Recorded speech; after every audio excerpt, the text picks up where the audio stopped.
Don Campbell doesn't just talk and write about real estate. He is an investor with a lot of knowledge to share. He has extensive holdings across Canada and lots of advice for Canadians who want to follow in his footsteps. He has fully revised and updated his national bestseller, which is filled with a few red flags. It is my pleasure to welcome Don Campbell back to Studio 4 to tell us more. It's great to be back. Thank you very much. Hey, nice to see you. Did I ask you before how you got into real estate? I got into real estate because a friend of mine from high school, his dad, although he was very creative and very successful in the farming side of the game, the majority of his wealth was created through real estate and real estate development, etc. And I said, I like that idea instead of J-O-B. And that's kind of what the very start way back in the day.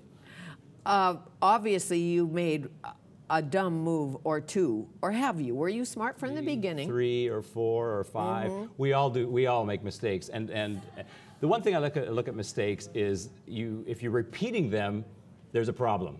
Yes. But if you're learning from them, it's not a problem. And you know, a mistake such as falling in love with a property instead of falling in love with the details and the math behind the property. You know, or let's be realistic, some guys are relatively competitive, you know, i.e. Paul, and we go out and we get into negotiations wars, and we're not going to lose. We're going to win that, and at the end of the day, you lose because you've overpaid or something. Sure. Those kind of mistakes are mostly human mistakes, but it's really the number one is falling in love with the property.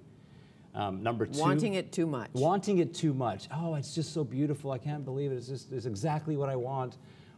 And you can talk yourself into buying a property that is not appropriate. Right. Well, and as you see the lineups out some of these new towers, and you hope they don't get the suite you want, you can see the competition starting. Absolutely. If you're lining up for anything other than U2 tickets, you are in big trouble, right? You have no, especially for real estate. You're talking, well, we're talking Vancouver here, right? $500,000, $600,000, $700,000, $800,000 deals that you're committing to.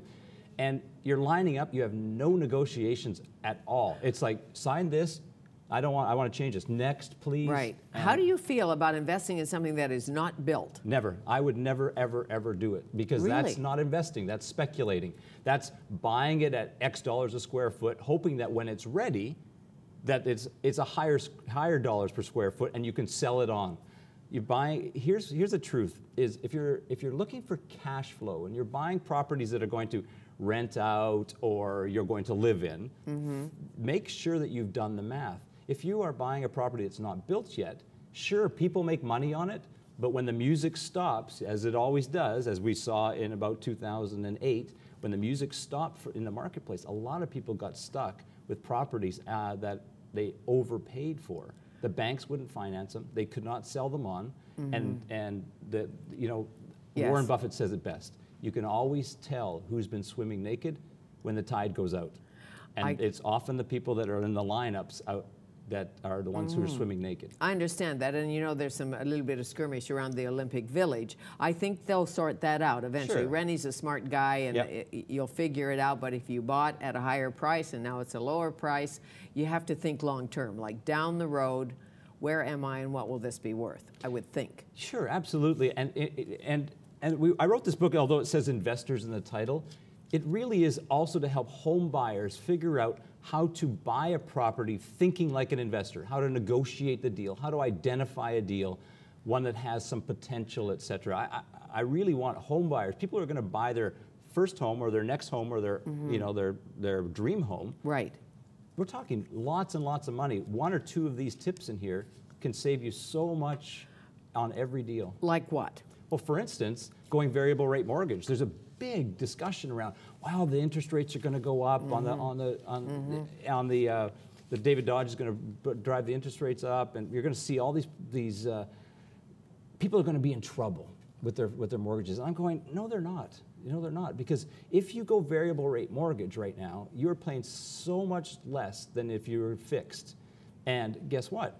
As that variable rate mortgage starts to tweak up, as they raise the underlying interest rates, you're still paying off more of your mortgage with a variable rate than you are in a locked-in. So no matter what, 97% of the time, you are going to win going variable, even in an increasing Really? interest rate. Because Absolutely. you know some people can't sleep if they're variable, and the minute the interest rates go up, they wake up and say, lock in. Yes. Lock in tomorrow. And you say, like anything else, it's like the wave, the Elliott wave theory or something like that. It goes up, it goes down, it goes up, it goes down. That's just life. Well, realistically, I have a trick for that. Yes. If they want to sleep at night and also make more money and pay themselves more, and that is take the variable rate mortgage, but start paying the equivalent to the locked-in the 5-year mortgage. So every single dollar that you're paying, that extra, you're going to pay it anyway if you lock in. Keep it at variable, pay the equivalent. Every one of those dollars pays you as by paying down your mortgage much more quickly. You'll get your mortgage paid off more quickly, and even as the underlying variable rate mortgages tweak up, your payment doesn't change because you've already started to pay up at the front. So you act like you're fixed, but you're not, so to speak. And then you want to take the family away to Disneyland. You don't make those extra payments for 2 months. And then you have the freedom to do both. And most financial advisors in Canada will tell you, first and foremost, pay off your mortgage. Get that out of your way. If you can, pay down your debt, pay off your mortgage. How do you feel about using your RRSP to buy a house? I think it's a great idea. You can do that. I think it's a great idea. If you have an RRSP. You have to have an RSP, number one. Yeah. But number two is buying a home is really the only tax shelter we have left in Canada. Every dollar you make on the house that you live in is tax-free. That's about all we've got here in Canada. So I do, although I love renters because I have lots of property that I rent out, I would like people to take the book and go out and buy their first home, get into the marketplace, play it very smart, not get emotional, don't buy the headlines, and just get into the game. Make a list at home before you go, what you really want, where you really want to live. Should you marry yourself to a neighborhood necessarily? Well, maybe what if you've for schools. always wanted to live in Kits and you want to live next to a school, and so it's just on your list, or should you restrain yourself to that degree? I think that you have to look at what that monthly payment's going to be and how much cash you have to put down. But as you start to negotiate, and as you start to find and think like an investor when you're buying, you can get into some of these neighborhoods. You just have to be much more patient, but you can get into some of these hot neighborhoods for less than if you're just going on MLS and typing it in and going, wow, that looks like a pretty house. And always, another piece of advice that the mistake that I learned, and that is only listen about a real estate market or a neighborhood from somebody who's not trying to sell you something. Talk to the neighbors. Talk to the neighbors. Somebody who's selling a property, their job is to sell you that property. And I'm telling you, the words that come out of their mouth, their job is to sell you a property. And I like to do my own homework on a region. Okay, so you walk into a house thinking about buying it. Yep. Do you turn on the taps in the shower? Everything. I bet you do. And so should everybody. And make a walk around with a list, because especially if you're looking at 3 or 4 properties that day, or 4 or 5, some of us, you've got to remember, some realtors will allow you to take pictures, some won't. And that'll, by the way, that'll cause a lot of response. But things like traffic noise, you know, maybe you're there on a quiet day.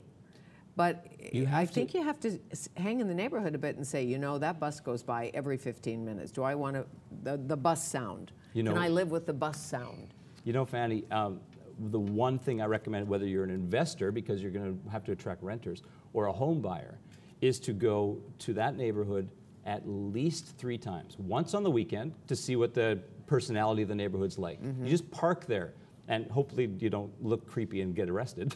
You park in the neighborhood, and then you go during the day and then during the rush hour. And just kind of sit there and watch and observe, have your windows down so you can hear the sound, so you can see what it is you're going to buy into. You may fall in love with the idea of Kits, but then you sit there and you happen to buy on a bus route or where everybody parks to get down to the beach, And it just gets, Sure. you know, the idea is often way better than the reality. Exactly, and you have to know yourself in a sense. Maybe privacy isn't your thing. You like to watch the neighbors. Sure, maybe. You know, maybe that's your thing. If it's not, then you have to think about that. Just don't do it with binoculars. No, No. no, never. Only watch eagles with binoculars. Exactly, yes. What about price drops? Often you're in search of a house or a condo, and they'll say they dropped the price, 20 grand. You should hop on it now. What's that about? Do they overprice it when they estimate it in hopes that it'll sell, and they're really? I just don't know how it works. Well, how it works, it depends on who's playing the game. But realistically, a market price isn't what the appraisal says. It isn't what the bank says. It's a market price for that house is what the buyer and seller will agree to. So that's the only determinant. So you see the price come down $20,000 or $30,000. It was obviously over market at the beginning. And that's what you're seeing in the United States. You know, things are down 40%. They were overvalued and are still overvalued. What they're trying to do is to bring that house that's been on the market for 60 days or 90 days, it's down the bottom of the list again. Nobody's paying attention. This brings it back up. Sure. Well, as you know so well, most of us can afford to buy a house in Cleveland today. Yes, yeah, on your visa. Yes, on my visa. But do I want a house in Cleveland? That's the question. And if I do, where do I borrow the money? Because it's tougher for a Canadian to borrow money in the United States than it is for an American, of course, especially with the subprime meltdown. Hello. I have a great answer to that, okay, if you were interested. And it's when you are going to buy a hot dog stand, you have a choice of two hot dog stands. You have a hot dog stand that is surrounded by hungry people who have cash in their pocket. And it's a little bit pricier, but you've got a market. Over here, you can get a hot dog stand that's very cheap and very inexpensive, but there's only one or two people around, and they may or may not have cash. The choice is quite obvious on hot dog stand which one to buy. You buy the busy one and you put another one there. The sad part is in real estate, most people go to the cheap one, where there isn't a market, where there isn't job growth, where there isn't population growth. People choose cheap in real estate, when in business they choose the hungry, starving market. True. So, and where do I want to live, and how hard is it for me to get there, and all of that? But what if you're close? What if you're a boomer, a zoomer, close to retirement, and you see some little bungalows in Scottsdale or Florida? If you're going to live there, Desert. Sure. If you're going to live there and you don't mind the prices going up and down, the sad part is we obsess about price.